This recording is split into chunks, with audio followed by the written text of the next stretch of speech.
Now, you passed a landmark judgment on the National Insurance Company versus Deepika case in 2009, and you had dismissed the insurance company's objection for a child claiming compensation for a mother in an accident which took away her father as well.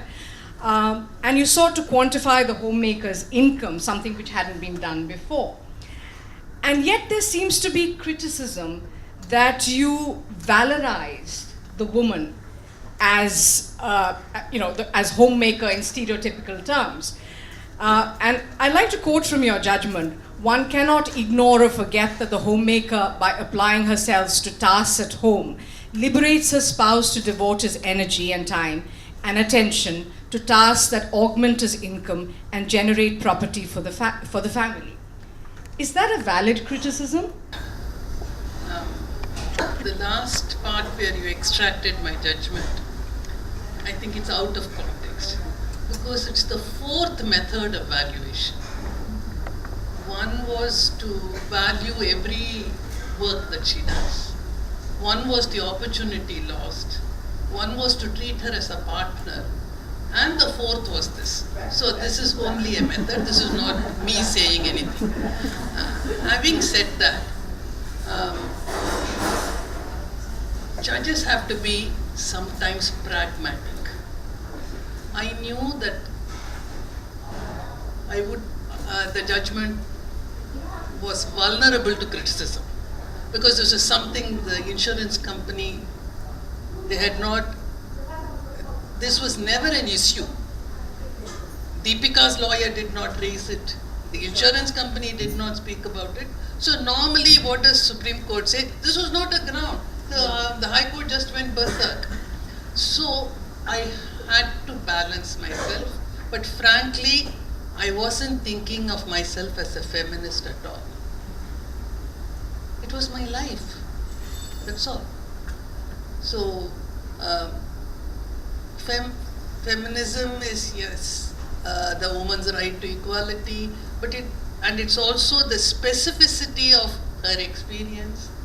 And Justice Claire Dubé says, walk in the person's shoes. So I think it hardly matters whether the judge is a man or a woman. They should try to walk in that person's shoes. And if they do,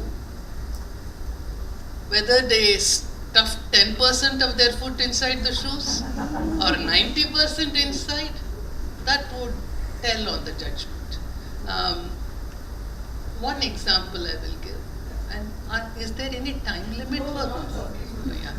See, this was a judgment that I gave about 2 years after I became a judge. It was called the Lalita Sundari. It was about two women who applied to become, to be chosen as member of an educational society which was run by a trust.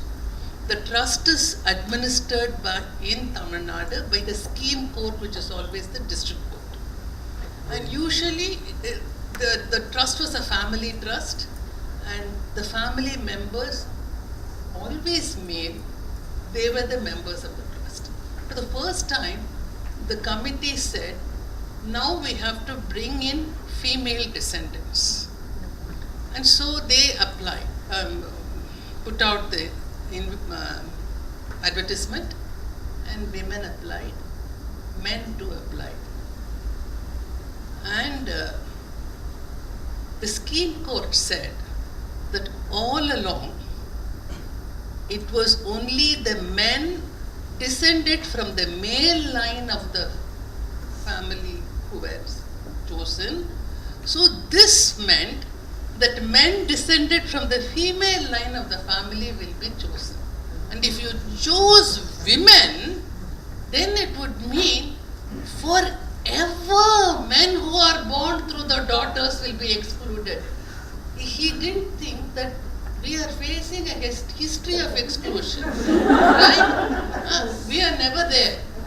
And so these two women, they applied, and he rejects it saying, no experience. If we are never chosen, we are never going to have experience.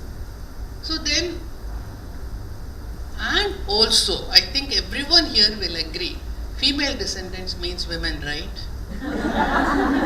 Yeah. So, but he is speaking from his experience. He can only think of the exclusion of the men. So, I think all of us do that in some ways.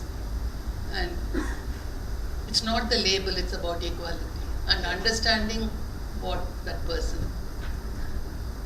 and about valorizing. I haven't met that yet.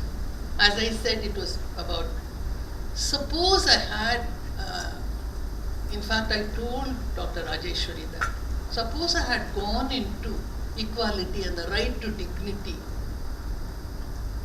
Supreme Court might have focused on that and said this was not something that. But to point to the duties that the woman does, the Supreme Court judges will understand because they see it every day. Sorry, Justice Chandrachud, but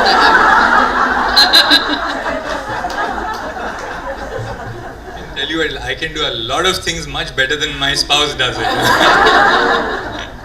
Tea, I'm an expert in making tea. Cleaning the floors, absolutely perfect. Cleaning the toilets, I can beat her hands down. So